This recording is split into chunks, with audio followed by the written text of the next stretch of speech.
Fala pessoal, tudo bem? Sejam bem-vindos novamente à nossa segunda aula de História do Brasil online do nosso cursinho FAD 2020. Dando início aqui, só deixa eu colocar o PowerPoint, pronto, agora sim.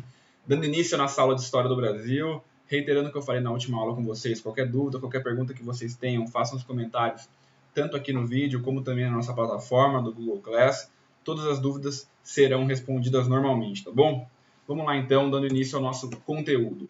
Na última aula, a gente conversou sobre as invasões estrangeiras aqui no Brasil, conversamos sobre as duas invasões francesas e introduzimos as invasões holandesas. Já conversamos desse contexto histórico, já falamos do que foi a União Ibérica, já falamos da Guerra de Independência holandesa contra a Espanha e chegamos às consequências aqui para a colônia brasileira de tudo isso. E a principal consequência que eu destaquei foi as invasões holandesas, que é o tema da nossa aula de hoje, tá bom? Então, vamos lá, pessoal. Retomando, primeira invasão holandesa no Brasil foi lá na cidade de Salvador, que era então capital da colônia portuguesa aqui no Brasil, tá bom? Foi no ano de 1624 e durou pouco tempo, porque foi uma invasão sem sucesso.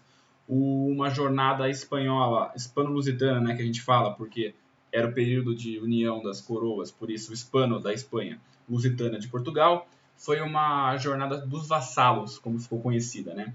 Foi a maior frota naval militar já enviada da Europa, perdão, para a América, tá bom? Então, logo que houve essa invasão, essa primeira invasão holandesa, que os holandeses vieram, se atracaram em Salvador para tentar constituir uma colônia aqui, os espanhóis rapidamente organizaram essa missão militar poderosíssima e mandaram para cá para que eles expulsassem definitivamente os holandeses daqui. E eles chegaram e expulsaram sem maiores problemas os holandeses do território brasileiro, por isso que essa primeira invasão holandesa não tem muita importância histórica, já que ela foi rapidamente extinta pelas tropas espanholas, tá bom? Portanto, a gente vai agora para a segunda invasão holandesa, que é a que efetivamente tem interesse para a nossa história e para os nossos vestibulares, tá bom? Que é a segunda invasão holandesa. Dessa vez, eles não optaram por ir até a capital, Salvador. Eles optaram por ir para Pernambuco, mais especificamente em Recife, tá? Por quê? Porque era o centro açucareiro. Era lá onde existia o centro financeiro, administrativo, enfim. O centro da economia brasileira colonial daquela época era a região de Pernambuco. Portanto, os holandeses dessa vez optaram por atracar lá e dessa vez eles vieram um pouco mais preparados. Por isso que essa invasão durou 24 anos. Eles conseguiram ficar basicamente um quarto de século ocupando e colonizando aqui a região não só de Pernambuco, como todo aquele redor que eles foram conquistando aos poucos, tá bom? Bom, o que eu destaquei aqui, né? Além de que se expandiu para outras áreas do Nordeste e que foi durante o período da dominação espanhola na colônia brasileira. Essa segunda invasão, por ela ter perdurado por uma quantidade de tempo muito grande, a gente divide ela em três partes para facilitar o nosso estudo e o nosso entendimento do processo de colonização holandesa aqui, tá bom? A primeira fase é a fase de resistência dos colonos, certo? Ou resistência dos nativos, tanto faz. Porque inicialmente os colonos, os nativos, eles resistiram, eles não quiseram que os holandeses dominassem aqui, então houve alguns conflitos, inclusive conflitos armados, tá bom? Aqui a gente vai ver com calma aí no próximo slide. A segunda fase foi a fase de conciliação, certo? Que os holandeses conseguiram se conciliar com os colonos. E a terceira fase foi uma revolta chamada de insurreição pernambucana, que culminou com a expulsão definitiva dos holandeses aqui do território brasileiro, tá bom? E é o que a gente vai ver a partir de agora. Bom, primeira fase, fase de resistência dos nativos, que perdurou ali entre 1630 até 1637, tá bom? No outro slide estava 35, porque foi um período onde essa resistência foi acabando. Em 35, ela já estava muito mais fraca, mas ela só terminou definitivamente em 1637, tá bom? Quando o Maurício de Nassau assumiu a administração aqui da colônia. Bom, então eu destaquei a guerra de guerrilha, certo? Como o primeiro fator importante a ser estudado nessa primeira fase da invasão holandesa ao Brasil. Bom, o que é a guerra de guerrilha? A guerra de guerrilha nada mais é do que uma modalidade de conflito, né, não tradicional. Não é uma guerra tradicional, onde tem duas tropas militares, né, que se enfrentam ali com seus exércitos e dali sai um vencedor. Não, não é assim que funciona. A guerra de guerrilha ela é marcada por emboscadas, ela é marcada por armadilhas, por pequenos aportes onde não existe de um lado um poderio militar forte. Então a gente tem de um lado um exército e a gente tem de outro lado revoltosos, geralmente civis, e que esses revoltosos não podem, né, entrar em um conflito tradicional com esse exército porque eles perderiam muito feio. E é o que acontecia no Brasil na época. Então esses colonos, através da guerra de guerrilha, eles armavam emboscadas, algumas armadilhas, faziam pequenos ataques contra algumas tropas menores holandesas para assim tentar resistir, tá? Esse tipo de guerra acontece muito em revoluções contra ditaduras, aconteceu bastante aqui no Brasil também já durante a ditadura militar, aconteceu em outras ditaduras na América do Sul, América Central também. Bom, destaquei aqui também a fuga de escravos e o fortalecimento do Quilombo dos Palmares, tá bom? Durante esse período de resistência dos nativos, ficou um clima de muita instabilidade aqui no Brasil e os escravos, obviamente, eles utilizaram esse clima instável, utilizavam esses conflitos que aconteciam muitas vezes dentro dos engenhos para fugir. Então eles fugiam e iam, na maioria das vezes, para os chamados quilombos, né? Os quilombos eram centros de resistência de escravos que fugiam. E muitas vezes esses quilombos que ficavam dentro das florestas, né, faziam uma sociedade à parte, né? O próprio Quilombo dos Palmares, que se fortaleceu muito nessa época, chegou a ficar com 20 mil habitantes, isso é, maior do que muitas cidades na época, todos escravos fugitivos de fazendas, tá bom? Bom, e destaquei também aqui o Calabar, o traidor dos senhores do engenho, né? O que é esse cara? Esse cara é um senhor do engenho chamado Domingos Fernandes Calabar, e esse episódio ficou conhecido porque Calabar inicialmente lutava ao lado dos senhores do engenho, ele era contra a dominação holandesa, e não se sabe por que no meio do conflito, no meio desse período de resistência, ele mudou de lado e passou a auxiliar os holandeses. Muito provavelmente alguma remuneração, né, ou alguma promessa de remuneração financeira. E então, após Calabar passar de lado, não sei se coincidentemente ou não, mas os holandeses passaram a ganhar mais batalhas, passaram a conseguir dominar mais os colonos aqui no Brasil, tá bom? O Calabar ele conhecia muito bem as terras, os atalhos, etc. Então ele foi muito importante para os holandeses nessa revirada de jogo durante esse período de resistência, tá bom? Segunda fase, a fase de conciliação, certo? Então a gente estava num caos total, num conflito entre os nativos e os holandeses que aqui tentavam dominar, e com isso a gente causou um enorme prejuízo econômico, um enorme prejuízo nos engenhos, tá? Muitos engenhos eles foram destruídos completamente durante esse período de resistência. E o que aconteceu aqui então? Um cara chamado Maurício de Nassau passa a administrar a colônia. Ele assume a presidência da Companhia das Índias Ocidentais e passa a ser o administrador da colônia holandesa aqui no Brasil. O Maurício de Nassau ele consegue fazer finalmente um acordo de paz com os senhores do engenho através de refinanciamento de engenhos principalmente, tá bom? Então aqueles engenhos que estavam destruídos, aquelas produções que estavam paradas, a Companhia das Índias Ocidentais, através do Maurício de Nassau, bancou o refinanciamento de todas elas. Além disso, ele conseguiu, né, com essa pacificação dos rebeldes por conta do acordo, ele ainda deu liberdade religiosa para os colonos, aquilo que nunca existiu aqui no Brasil, né? Tanto a Espanha quanto Portugal eram países fervorosamente católicos e a religião oficial do Estado aqui da nossa colônia era a religião católica. E pela primeira vez, com o Maurício de Nassau, foi implementado aqui a liberdade religiosa. Destaquei aqui também, além disso, melhorias urbanas muito importantes que nunca haviam acontecido aqui no Brasil, certo? Vocês sabem que a colonização portuguesa aqui no Brasil foi uma colonização de exploração, exclusivamente de exploração. O que isso significa? Isso significa que eles não planejavam, eles não almejavam melhorias na qualidade de vida das pessoas que aqui moravam, eles não planejavam investimentos locais, eles planejavam única e exclusivamente produzir alguma coisa aqui, explorar esses produtos para vender na Europa, não estando nem aí para o que acontecia com a população local, para a qualidade de vida delas, para investimentos locais, etc. E pela primeira vez, a gente teve uma experiência um pouco diferente, porque na administração do Maurício de Nassau, ele investiu nas cidades, com o calçamento de ruas, com melhorias urbanas em relação à construção de pontes, criação do corpo de bombeiros, dentre outras coisas, tá bom? Então a gente tem pela primeira vez aqui na história do Brasil melhorias urbanas e investimento para a qualidade de vida da população. Bom, a gente destacou também o renascimento holandês, né? Porque os holandeses eles trouxeram para cá muitos artistas e alguns cientistas. A gente nunca tinha, em praticamente um século e meio de colonização, recebido artistas ou cientistas dentro da colônia brasileira, tá bom? A parte cultural e a parte científica era completamente esquecida no Brasil pela coroa portuguesa. E os holandeses trouxeram isso para cá, por mais que seja em pequena quantidade, pela primeira vez na nossa história, tá bom? E a gente destacou também, por fim, a crise dos escravos, por conta desse conflito entre Holanda e Espanha, né? Que Espanha e Portugal agora eram uma coisa só. E Portugal era o grande responsável, né, pelo tráfico negreiro, por fazer essa intermediação entre a costa africana, né, buscar os escravos lá e vender para os senhores de engenho aqui.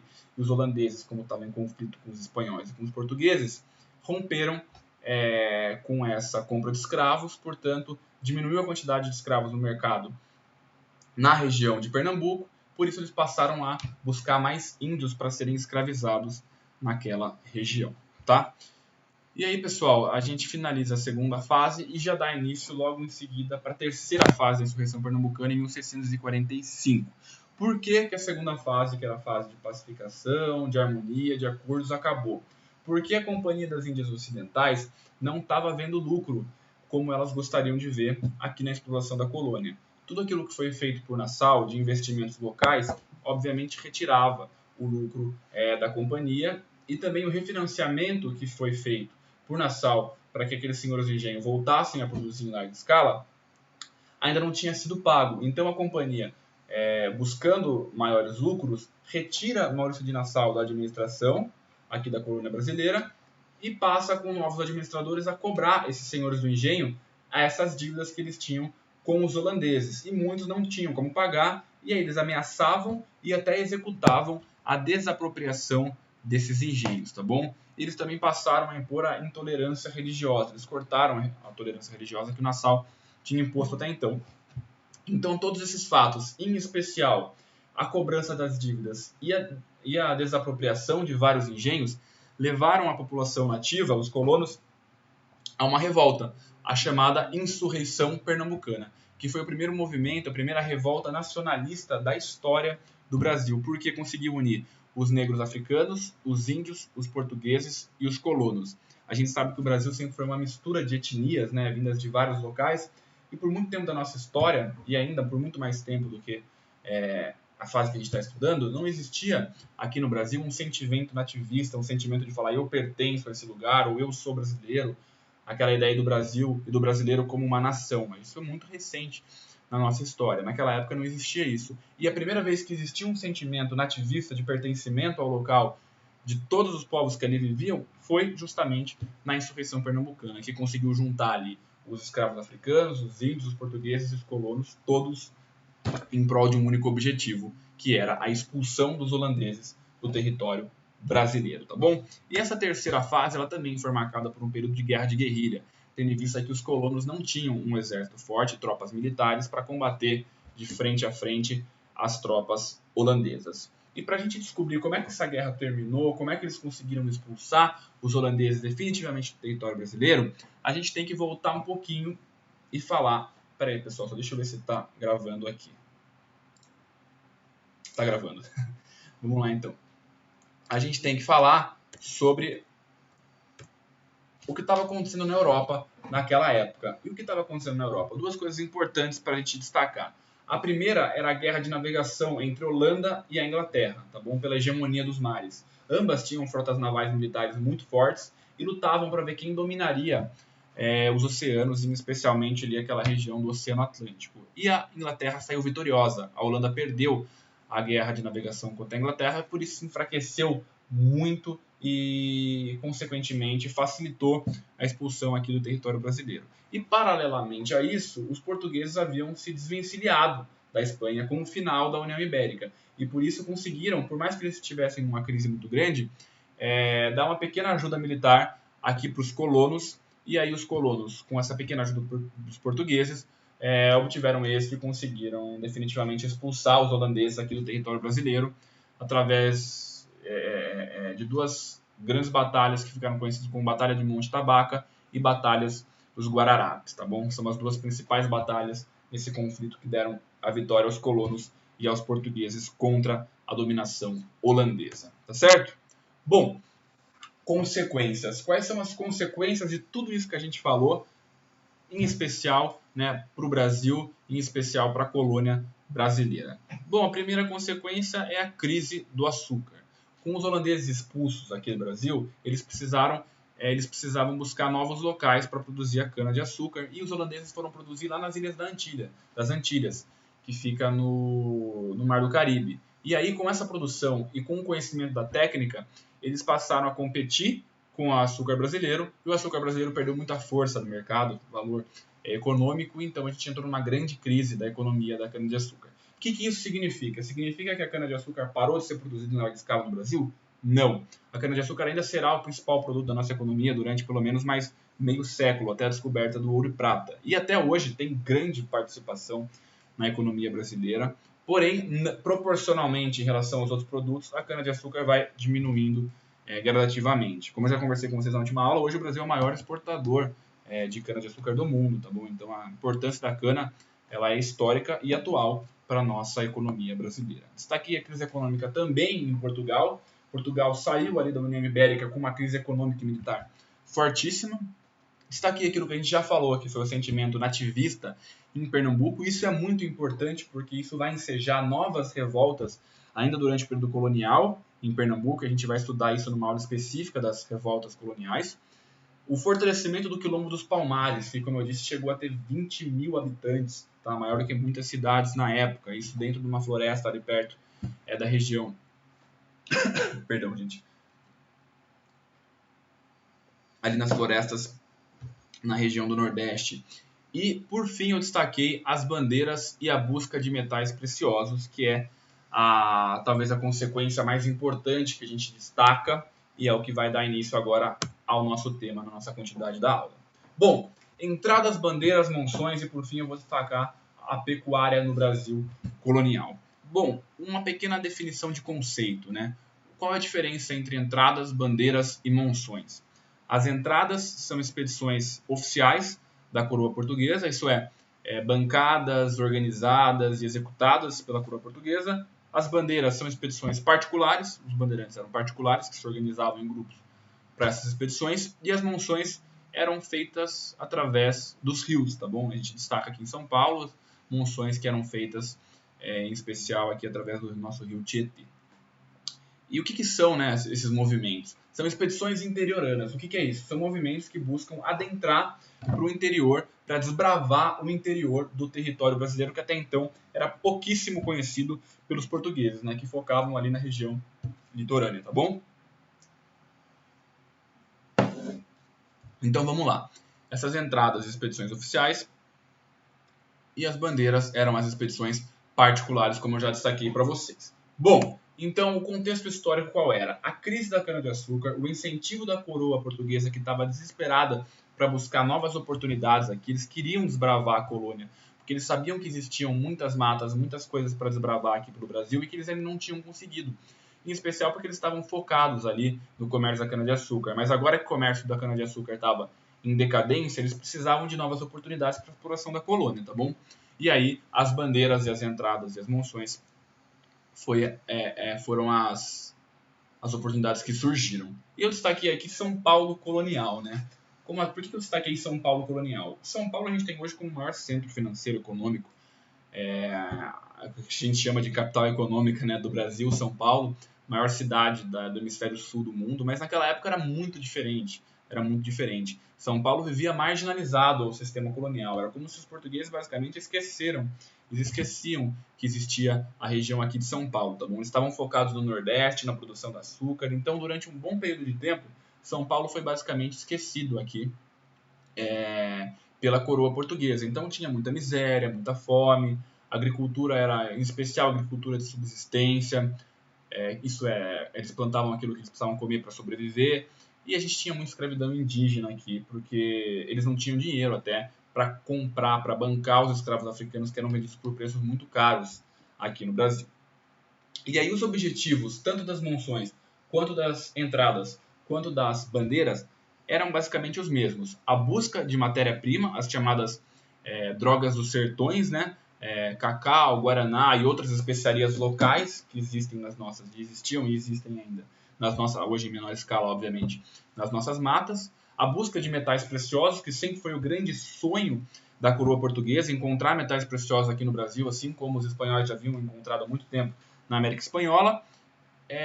Mão de obra, eles buscavam escravos indígenas, né, em algumas aldeias para escravizar, para trazer para as fazendas, e um eventual comércio posterior, tá bom?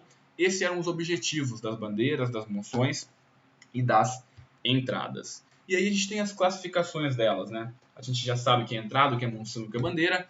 A gente vai falar agora quais eram os objetivos e por que elas existiam. Existia o bandeirismo apresador, certo? O bandeirismo apresador era o bandeirismo de caça ao índio, certo? Eles iam até as florestas e buscavam, em aldeias indígenas, alguns índios para trazerem forçadamente, obviamente, para escravidão, tá bom? Bom, eu destaquei também aqui o bandeirismo prospector, tá? Ele entrava nas florestas para prospectar, para buscar metais preciosos e especiarias, tá bom? E o bandeirismo de contrato, certo? Por que tem esse nome? Porque era um bandeirismo exatamente onde existia um contrato. Geralmente, um senhor do engenho contratava um grupo de bandeirantes para que eles extinguissem aldeias indígenas ou quilombos. Isso existia uma aldeia indígena que era muito hostil e prejudicava e criava muito conflito com algum senhor do engenho.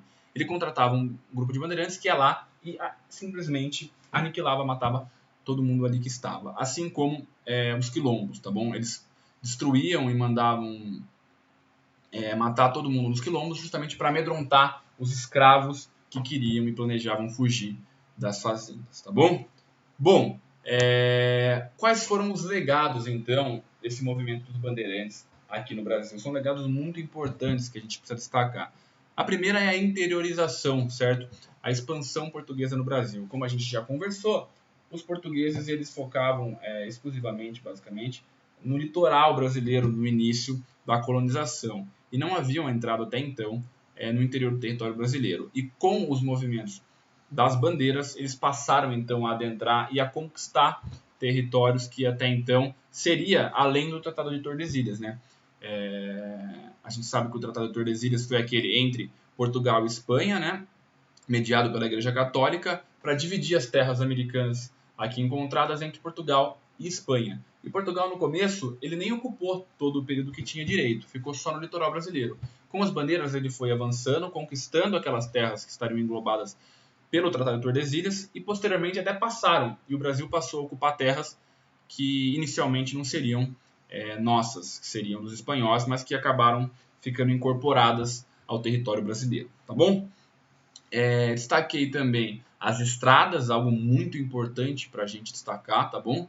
A gente tem hoje muitas estradas que levam o nome dos bandeirantes, que ajudaram a desbravar aqueles caminhos na época.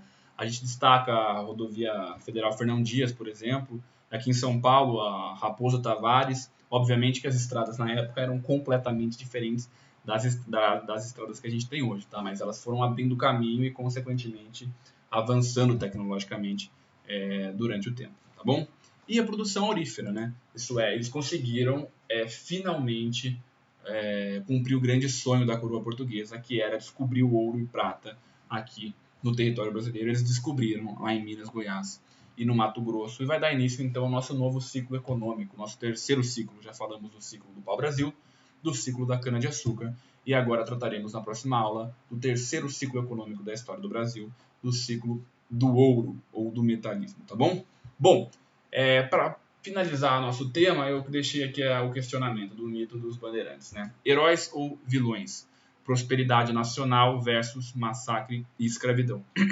Por um lado, muitas pessoas defendem os bandeirantes como grandes heróis da história brasileira. Por quê? Porque eles foram responsáveis por uma grande prosperidade econômica e territorial aqui no Brasil, certo? Eles adentraram no interior, eles conquistaram novas terras, eles expandiram o nosso país, eles descobriram o ouro e a prata, e por outro lado, eles massacraram tribos indígenas, eles extinguiram quilombos, eles mataram muita gente. Então a gente tem esse conflito até irônico, né? A gente estudar hoje numa aula de história a prosperidade nacional versus massacre e escravidão. Isso a vida de um lado, né, a humanidade de um lado, e de outro lado questões econômicas. A gente está passando muito por isso por conta da crise atual do coronavírus, a questão do isolamento, os problemas econômicos que isso está causando para o Brasil e o mundo, né? E quando a gente tem economia de um lado e vidas de outro, a gente tem que pensar, obviamente, que as vidas elas têm que prevalecer. Uma vida tem que prevalecer, quanto mais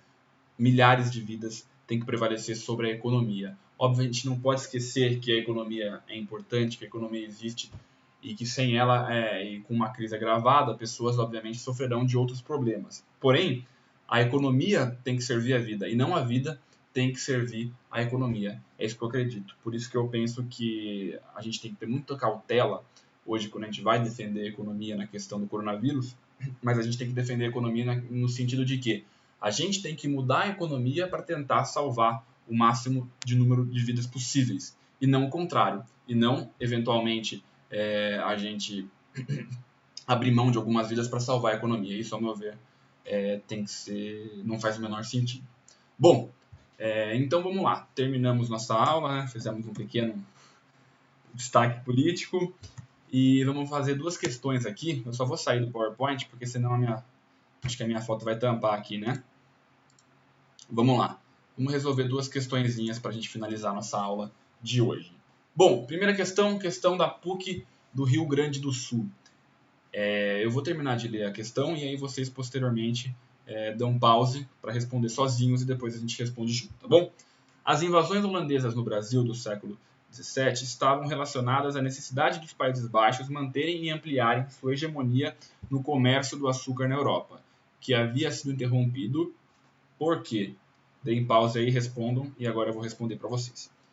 Bom, alternativa A. Pela política de monopólio comercial da coroa portuguesa, reafirmada em represália à mobilização anticolonial dos grandes proprietários de terra. Tá bem confusa essa questão, não me parece correta. B. Pelos interesses ingleses que dominavam o comércio entre Brasil e Portugal. Não, os ingleses ainda não tinham participação no nosso comércio, então vamos excluir também a B. C. Pela política pombalina, que objetivava desenvolver o benefício do açúcar na própria colônia, com os apoios dos ingleses. Não, novamente trazendo os ingleses ainda não tiveram participação na nossa história relevante nessa época, podemos excluir a C também. D. Pelos interesses comerciais franceses, que estavam presentes no Maranhão em relação ao açúcar. Também me parece bem errada essa alternativa. E a alternativa E. Pela guerra de independência dos Países Baixos contra a Espanha e seus consequentes reflexos na colônia portuguesa devido à União Ibérica. Me parece correta essa questão, a guerra de independência dos Países Baixos, né? Que está inclusa a Holanda contra a Espanha, certo? Que levou à expulsão dos holandeses da economia aqui do Brasil após a União Ibérica. Então, a alternativa E, perdão, é a alternativa correta. E a última questão, para a gente finalizar a aula de hoje, é uma questão da FUVEST, vestibular da USP. Vamos lá. Foram, respectivamente, fatores importantes na ocupação holandesa no Nordeste do Brasil e na sua posterior expulsão. Então, ela quer duas questões na mesma resposta. O fator para a ocupação e o fator para expulsão dos holandeses.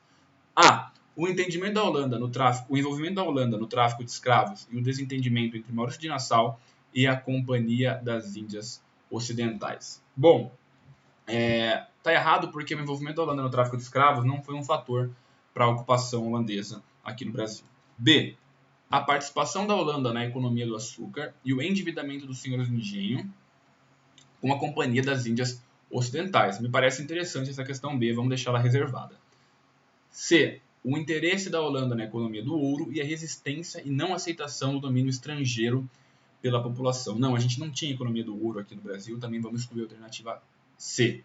D. A tentativa da Holanda em monopolizar o comércio colonial e o fim da dominação espanhola em Portugal. Não, a Holanda não queria monopolizar o comércio colonial a princípio, né? Só queriam ter participação, como sempre tiveram, na economia da cana-de-açúcar. Me parece uma alternativa errada. E aí, a exclusão da Holanda da economia. Bom, aí tá errado porque traz um fator só, né? A questão perguntou o fator da ocupação e depois o fator da expulsão. Aí traz um fator só, me parece a questão errada. E então ficamos com a alternativa B. A participação da Holanda na economia do açúcar, certo? Foi um fator importante para a ocupação holandesa, não só importante como fator principal. E o endividamento dos senhores do engenho com a Companhia das Índias Ocidentais. Sim, foi esse endividamento que causou a insurreição, a cobrança dessas dívidas que causou a insurreição pernambucana e a posterior expulsão dos holandeses do território brasileiro, tá bom? Pessoal, então é isso. Eu vou encerrando a aula de hoje aqui para vocês. Espero que vocês tenham gostado. Reitero que qualquer pergunta vocês podem mandar tanto aqui nos comentários como também através do nosso sistema do Google Class, tá bom? Então, bom final de semana para todos vocês. Até a próxima. Tchau, tchau.